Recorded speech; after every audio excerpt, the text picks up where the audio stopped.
In this video, I'll show you how you can create a realistic table right now for free in Blender 2.8, and if you stick around to the end of the video, I'll teach you 2 secrets for making better looking furniture renders. So let's jump right into the tutorial. So to start off, we are now going to create a chair leg, and to get it looking as realistic as possible, we're going to use real life measurements. This will make it look way better because we will be getting accurate reflections and shadows as well as the correct proportions. I've already searched the average dimensions up to save you some time, and I will also provide them into the description. So to change the dimensions, you can click N on your keypad to bring this little tab out. So for the Z axis, which is the height, it will be 0.751 meters tall, so 0.751 meters. Alright, and for the width it will be 0.063, so 0.063, and I will just copy this and paste. Right, there we go. So that is our chair leg completed. So now we are going to make the tabletop.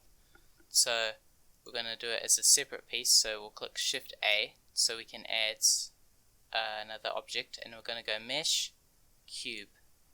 So as you can see, it's quite big, so now we have to enter in the dimensions for this. So it will be 2.44 meters long, so we'll just go 2.44, and it will be 0.914 meters wide, so 0.914 meters wide. Alright, so the height doesn't really matter that much, you can just eyeball that. So I'm going to go S to scale and then Z, so that scales it on the Z axis. So now we can just scale it in like this until you think it looks a bit alright. And what we're going to do now is go, so we want it to like be right up against it, so we can use a tool called snapping for that. So if you go up here, we can change snapping to edge, so it'll probably be on increment, so you want to change it to edge there. So now you can hit G, so this is the shortcut to grab. You can hit Z to lock it to the Z axis, which is what we did when we scaled it, and now you can move it up with your mouse, and if you hold Control, it will allow us to snap.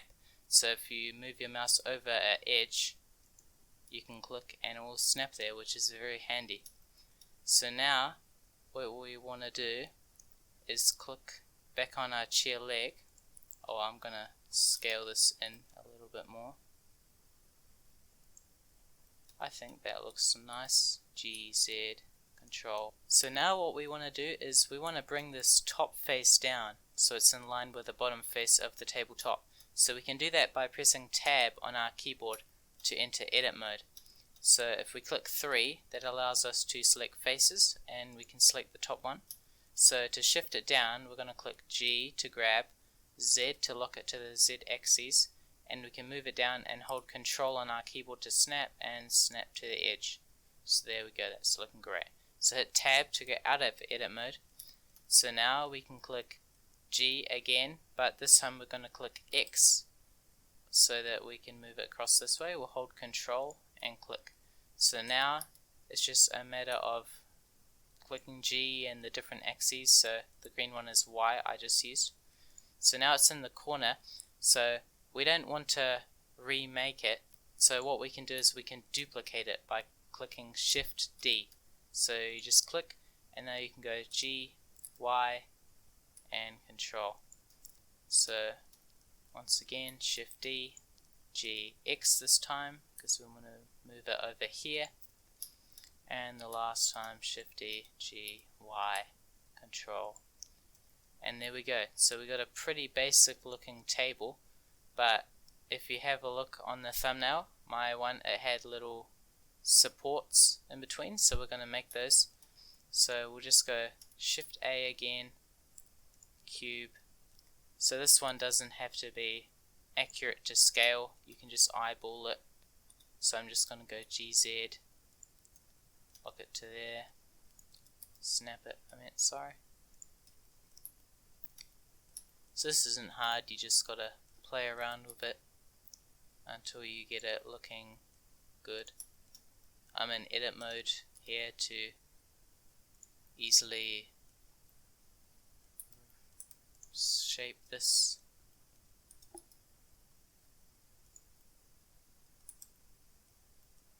It's a bit easier when you select the side faces and then just snap these first, like so, and now you can scale in the proportions, so like that. That is looking good. So I'm going to finish up the rest of them and then we will get onto the texturing part of the tutorial.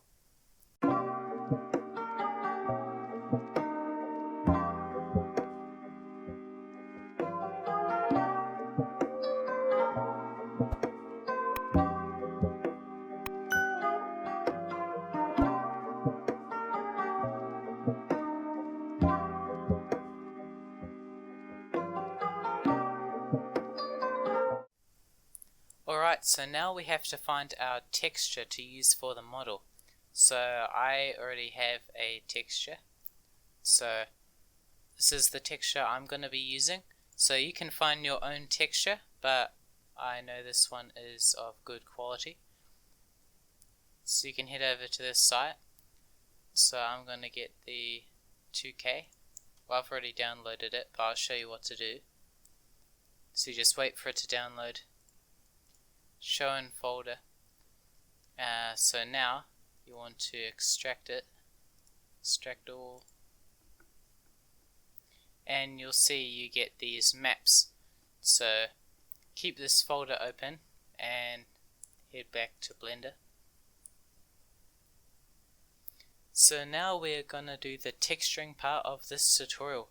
So first we're gonna select everything, so you can click Shift Z on your keyboard, which will enable wireframe mode, so we can select objects through other objects.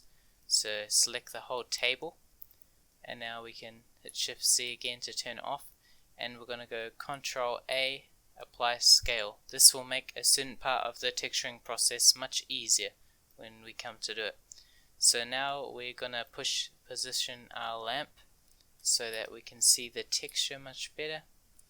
So I'm going to bring it over here. I'm using G and like the axes. Alright, so now we're going to create a new texture. So we'll do the tabletop first. So come over to this texturing panel here and click new. So what we can do is we can split the viewport up here. Just click and drag, and we're going to select shader editor. So now we can view the nodes for what we just created. So now you can just drag and drop in the textures.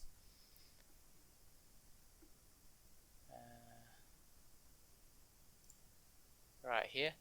So I'm gonna drag and drop the textures in. Normal and the roughness. Alright, so first we're going to set up the color. So color is the easiest to set up, so you just connect the color with the base color, and there you go. So what I'm going to do now is also lower the strength of this lamp, so we can come over here and just lower the power down to about there maybe. It's up to preference. Alright. So now next we are going to do the roughness. So the roughness controls how shiny the object is. So I'm going to connect the color to the roughness, and this is very important. Make sure it is set to non-color data for the color space. Right, next we're going to do the normal.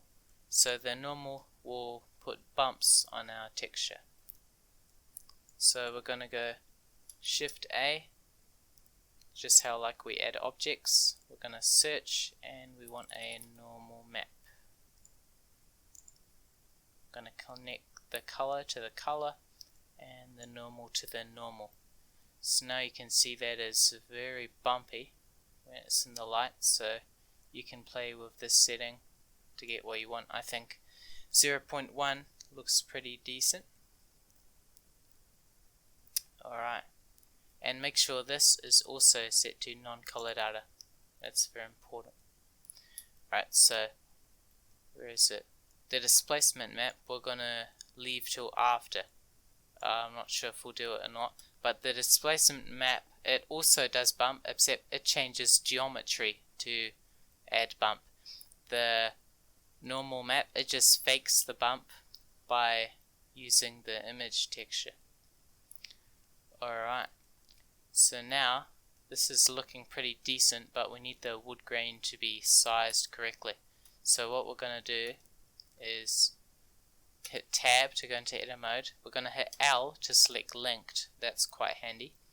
And now we're going to hit U to unwrap, and then Smart UV Project. You don't need to change any of those settings. Alright, so now we have to go to the UV editor.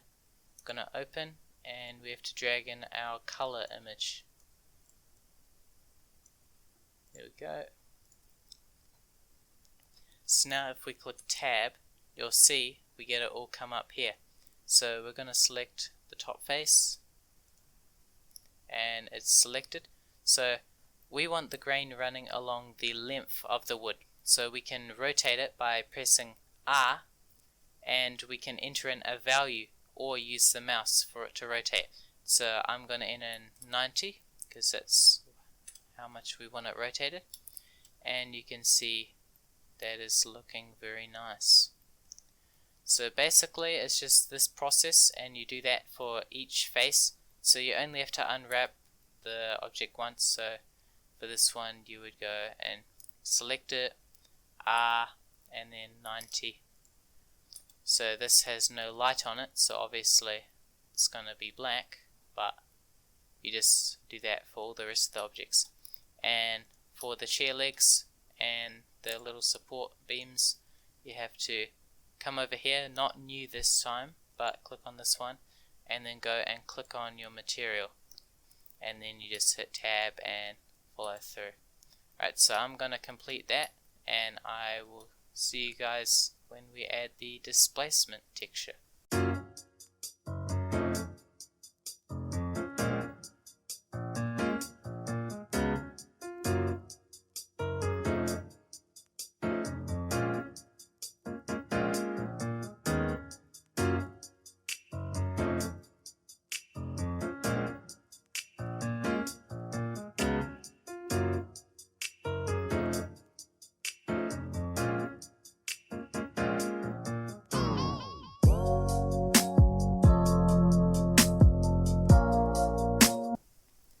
But before we add the displacement map, the first secret to achieve better furniture renders is to bevel your objects. This is because you almost never see perfectly sharp edges in the real world, and the light will catch on the bevels, making it look more realistic. So to add some bevels, we can go and select what we want to add the bevel to. We can go into edit mode and hit L to select linked, and now we can use the hotkey Control B. So now we can just bevel it. So if you scroll with your mouse wheel, it'll change how many cuts there are. So if I zoom in, you can see there's a couple cuts there, but we only want one. So I'm going to scroll down, so that's just one, and then you only want the bevel to be very small. That's pretty good. Alright, so I'm going to go ahead and do that for all the rest of our objects. And now we are going to set up the displacement modifier. So go select one of your objects, and we got to open the shader editor. Alright, so you got to bring this material output down here, and this time we need a displacement. Okay, so this color has to go into the height, and now displacement goes into displacement, and you should see it'll get real bumpy like this.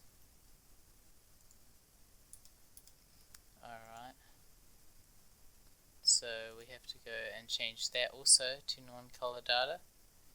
We have to go down here. So for displacement we want to have, where is it?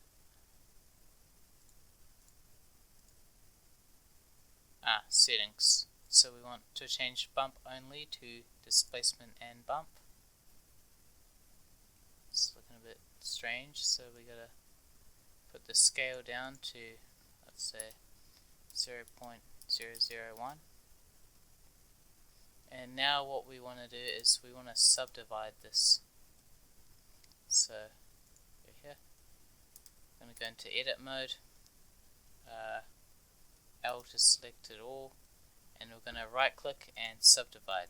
So do that a couple times, so that'll give it the geometry it needs to properly create the bumps.